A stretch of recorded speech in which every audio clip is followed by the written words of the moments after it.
Hello and welcome to Lunchtime Politics, reaching you live from our global headquarters here in the nation's commercial nerve center, Lagos. I'm Jeffrey Uzong. Here's what's coming up on the program right now. After about 2 months of fleeing their village following killings of 17 soldiers, residents of Okuama in Delta State returned to their ancestral home.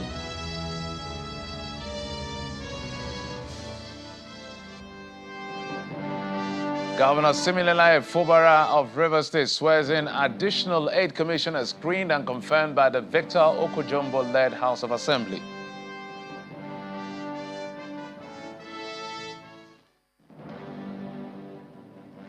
And organized labor insists on a 615,000 minimum wage, rejects federal government's second offer of 54,000 as negotiation continues today.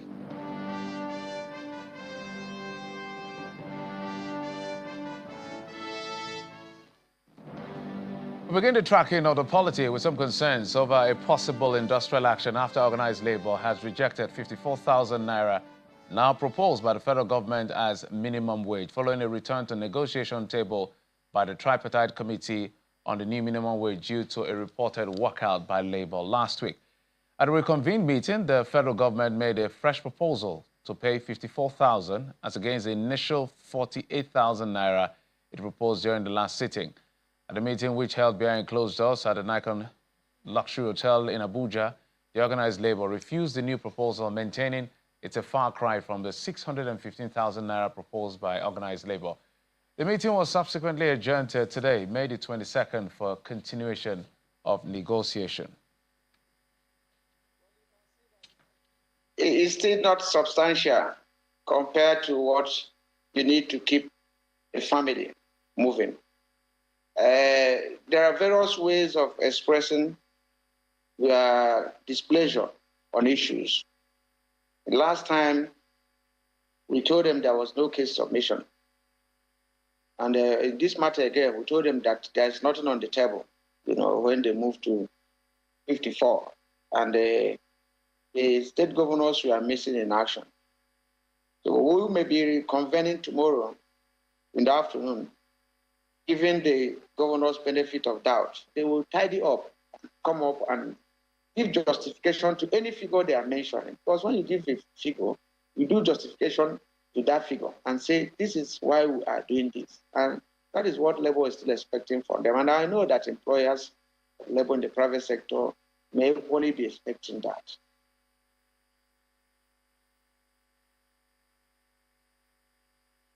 So we'll see how that meeting ends, how it will end today, because negotiation, as you've heard from the NLC President Joe Ajero, continues today. Let's move on now to issues around Benue State, where the state chapter of the People's Democratic Party is planning disciplinary action against its publicity secretary, Mr. Bengba Ayotiom, after stakeholders led by Professor Nicholas Ada, a former Minister of Foreign Affairs, questioned his support for President Bola Tinubu's 2027 re-election bid. Meanwhile, the state chairman, John Ngbede, warned against divisive views and stated that the party will address Ayotiom's actions as the state chapter prepares for ward and local government council executive elections. Members of the concerned Benue State People's Democratic Party stakeholders, led by a former Foreign Affairs Minister, Professor Nicholas Ada, gather in Makurdi, the Benue State capital, to resolve what they've described as a crucial party matter. They raised concerns about the festering divisions of the PDP ranks in the last general elections, born out of the activities of the G5 governors. The group wants the leadership of the party to stem the tide, especially now that it appears the state publicity secretary of the party, Mr. Bengba Ayotiom, has carried on the campaign for the G5 governors by proclaiming the party will support the re-election bid of President Bola Tinubu in 2027. At no time did the party in the state mandate Honorable Bengba Ayotiom to choose a presidential candidate for it, the way he portrayed in his interview, where he told the line of the G5 governors who had earlier in the year expressed their preference and supported the presidential candidates of another party. The state chairman of the party distances itself from the publicity secretary's endorsements, promising some disciplinary actions. We have called him and we have told him from where is he coming from in this matter.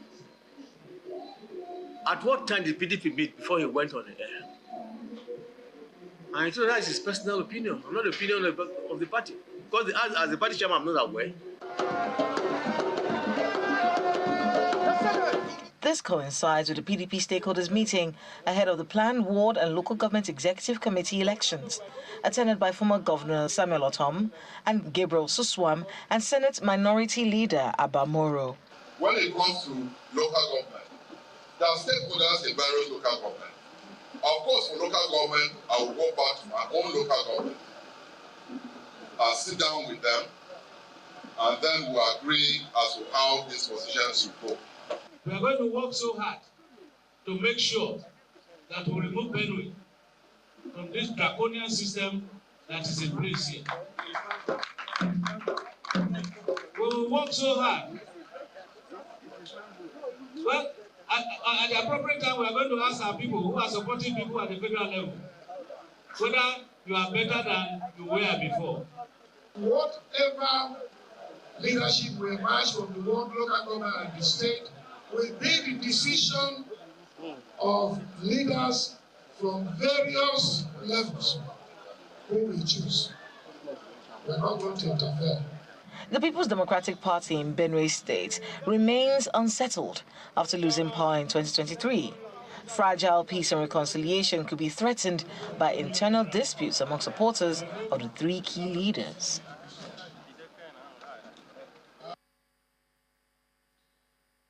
And just before we continue with the rest of the program, of course, I'll be joined by Honorable Bagos Dachong, who was a member of the House of Representatives from Plateau State. Given the development we saw in Plateau a few days ago, I want to explore that conversation as well as NAS presidency relationship under President Bola Tinubu.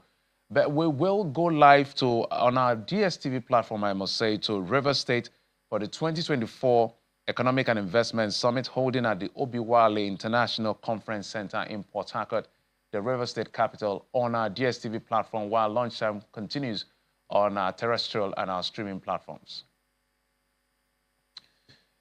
And now let's move to some cherry news where displaced residents of Okuama community have begun to arrive their residents and communities which was completely destroyed after the killing of 17 soldiers in March this year.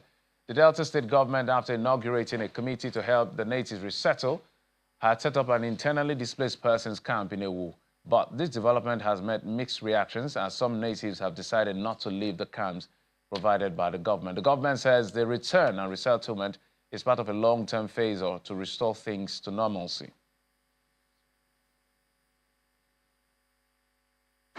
What you are seeing here is maybe a first step to a long-term solution.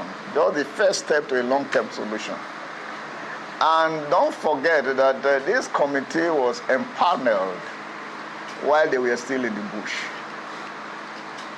It was not empaneled when they were already out of the bush. That is, the army had left the community and then they were out for them to even be engaged. Nobody could engage them as at the time this committee was empaneled.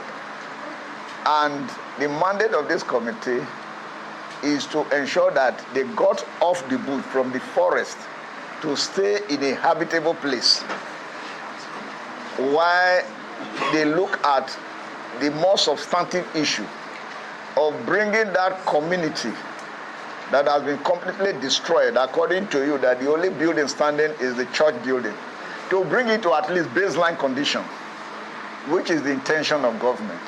And that intention is noble enough, which is what government said is going to do. We want to plead with the government. They should set the IDP camp here in Okuama, because we believe they set the IDP camp here in Okuama, it will be more comfortable than going to Ewu.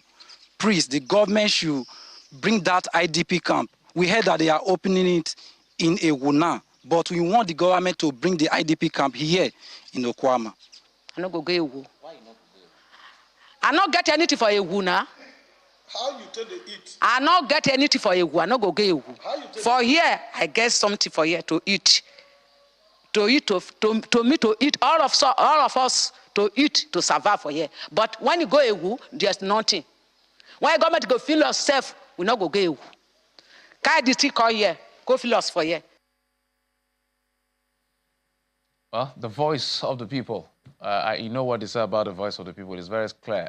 But let's also tell you that the divisional police officer of New Mate in Mate local government area in Borno State has been killed by ISWAP terrorists. The DPO superintendent of police was killed while defending the police station at a resettled community from terrorists who sneaked into the community on foot in the middle of the night. Confirming the death of the police superintendent, the Borno State Police Command says the command is still gathering details of the attack.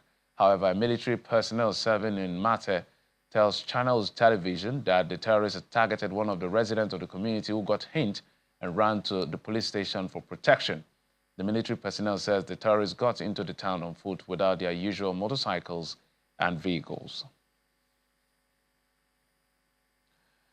As you know, security is a major concern for this administration, past administration. Nigeria has been struggling with the issue of security. But let's dovetail into what happened in Plateau a few days ago, barely 48 hours ago, where we understand about 30 to 40 people. The number is still disputed in Wase local government area, in the two villages of Zura Company and Bandalala in Wase local government area. Why exactly is Plateau such a place where we experience some of this carnage that we experienced in December? And that's the conversation that we will be exploring today. We've been joined on the program by a former member of the House of Representatives from Plateau State, Honorable Dachong Bagos, joins us from our Abuja studio. Mr. Bagos, thank you so much for coming on the program. Thank you, Geoffrey. Good afternoon, Nigerians.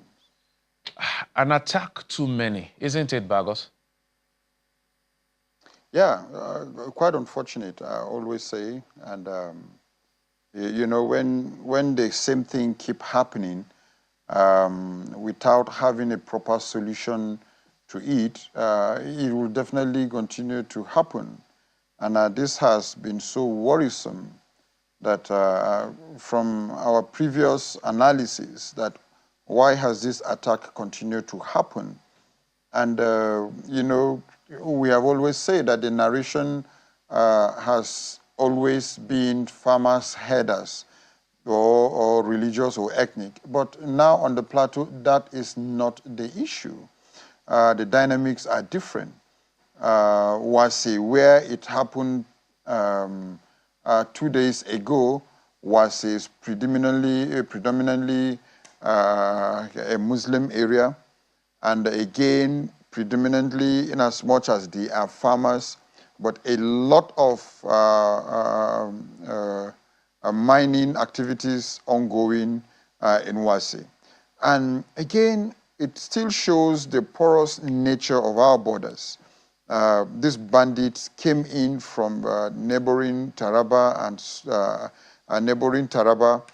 into Wase. And again, not just into Wase, but a community where a lot of mining activities is going on. And why worrisome to us is that here you have that the governor is in charge of the land, but the governor does not have the security apparatus to oversee the land. So if a governor is being called a chief security officer and he does not have the security, he cannot be able to have a tactical command to be able to control security within his state. I don't know how and why governors are called chief security officer. And that takes us to the yearning of state police that we are all yearning for. That look, when governors now have this security architecture within their hands, they should be able to address the issues. They are now in charge of the land and at the same time in charge of the police, in charge of security at within their own level. Because areas that you see communities fully in charge of their own security, their own security, you see that attacks are minimal. But areas that are so porous, especially those border areas, you will see that they are easily attacked because they don't have the capacity to be able to withstand and withhold some of these things, the bandits that come in. And this is at the same time, Wase and other areas have been a flashpoint for bandits for the past 10 years. Intelligence have shown it, but again, what has government been able to do? As much as government were able to do what they needed to do within their own capacity, much needs to be done. All right. Because I know since when we were in the House, motions upon motions on the issue of Wase and other areas on the plateau. And if these areas again are being captured, just like Riom and Berkil-Nadi, we have bandits occupying those communities. Gradually, meaning that most of the hinterlands will be captured, coming down to meet us in the city center. All right. This has been the early warning signs that we are giving that government needs to take these issues seriously. So I'm tempted to ask, because in Kaduna and some parts of the north, just above the central, north central, say northeast, northwest, we've been seeing the government or the troops recording a bit of success in terms of killing these terrorists. Why are we not seeing that level of success in places like Plateau? Geoffrey, it's the same question that we are asking. That we no longer have, just like I said earlier, there's any issue of conflict among ourselves, either religious, ethnic, or between farmers and even the headers amongst us. But why is it that the bandits that have been infiltrating Plateau, the militias that have been infiltrating our farmlands, have not yet been addressed? I know that in Kaduna, some of the flashpoints, the bandits have been wiped out. So we want government to really take this seriously.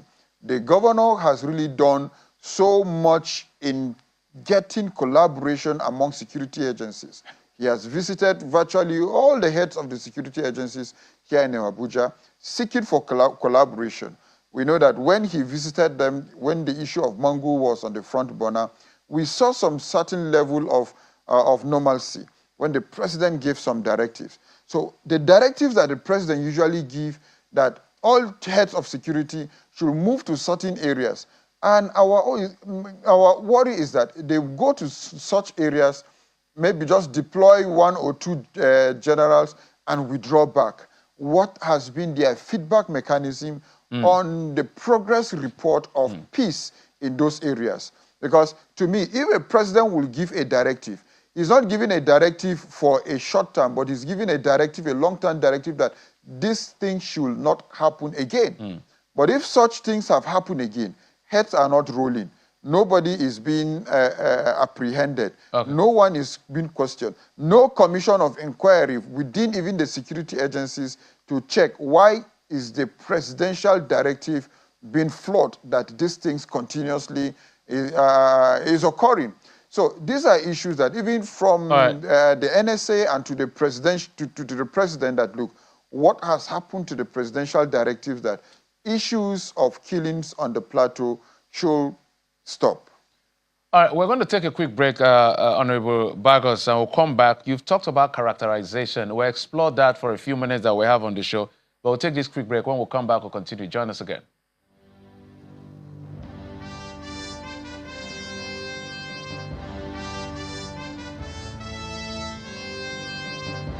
Welcome back. I have with me Honorable Dachong Bagos, former member representing Jos South and Jos East federal constituency in the House of Representatives. He joins us to discuss the issue of the insecurity on the plateau. Honorable, I was talking about the characterization that you mentioned. I know I'd spoken to the Commissioner for Information and the Speaker of the Plateau State House of Assembly, and it appears that at some point they came clean to say, one of them, I guess, was saying there are issues around land grabbing, ethnic cleansing, and annihilation. What exactly is driving that insecurity? You've mentioned it in passing. So if we know exactly what is driving, what instrument of state should be appropriate to nip it in the bud? Yeah, actually, it's because of the mineral resources that are on the plateau, the agrarian fertile land on the plateau. Because most of these areas, if you check most of these areas that we have had over the years, that has been captured over the years on the plateau, these are areas that you have heavy form of mining going on. These are areas that we have fertile land for agriculture in all the agricultural inputs we have on the plateau, because you know that in terms of agriculture, plateau contributes a higher level of GDP to address the issue of food insecurity. And these are issues that, look, we believe, strongly believe that why they are coming for these targeted areas is because of our mineral resources, and at the same time that these lands are very, very fertile. And going way forward to this, we are very happy that the governors have now embraced the issue of state police, of which we have been clamoring for over the years. But how soon? We know that legislation to be able to amend this to amend the Nigerian Constitution in getting the state police legalized, the National Assembly will pass that, and at the same time getting the 2/3 of the State House of Assembly. But the worry I have is that, look, are we going to wait for the constitutional amendment committees in the House to be able to pass that, which is going to take in the next 2 years, or can it now be an issue of emergency? Let the constitutional committee or let the houses of the House of Representatives and the Senate take this as a matter of urgency to be able to pass the issue of state police. Let it now go to the states as a single item to get the 2/3, and the president should assent so that the states can start establishing this state police immediately. But if we are going to wait for constitutional amendment, the usual ritual of having the constitutional amendment, to have public hearings nationwide, to do on all the matters, to wait till now the expiration of the assembly before the president now choose which one to assent, this issue will linger till the next 2 years. Before this state police will come into implementation, maybe till the next governors that will come in 2027 or governors that get re-elected. But if this is an issue of national security, I believe that the National Assembly should take the issue of state police as a single item, pass it immediately, and have a public hearing across the zones. At the same time, let the State House of Assembly pass it, getting the 2/3, and the president. This can be done within 6 months if truly we want to take this issue of national security. But for us to wait for the usual ritual of constitutional amendment to go around and till 2025 or 2026, then we are not yet serious with issues of national security and with the lives that are being killed on a daily basis. Because this is an issue that I will be looking forward to see that the president will mention during his a statewide broadcast on his 1 year in office. What are those plans that he has to continue to address these issues of insecurity in Nigeria? All right, Honorable Dachong Bagos, there's a lot I wanted to discuss with you, but looking at the time, we do not have so much luxury of it. But what you're saying has to be in tandem with the president's statement, I think exactly 1 month ago at that counterterrorism center, when he said there is a connection between terrorism financing and illegal mining. So maybe some other time we'll explore this, as well as your assessment of NAS presidency relationship in the last 1 year. Thank you so much, Honorable Dachong Bagos, former member of the House of Reps from Plateau State. Thank you for coming on the program. Thank you, Geoffrey. Let's move on now to Rivers politics, where the eight more commissioners have been sworn in to serve in the State Executive Council after they were screened and confirmed by the Victor Okojombo-led House of Assembly following their nomination by the governor. Among those sworn in are former commissioners who served in the former governor's cabinet, that's Mr. Nyesom Wike's cabinet, including Dr. Peter Mede, who was Commissioner for Energy, and Barrister Eloka Tasia Amadi, who served as Commissioner for Works. A former Commissioner for Commerce in the state, Mr. Charles Beke, was also screened and confirmed and also sworn in.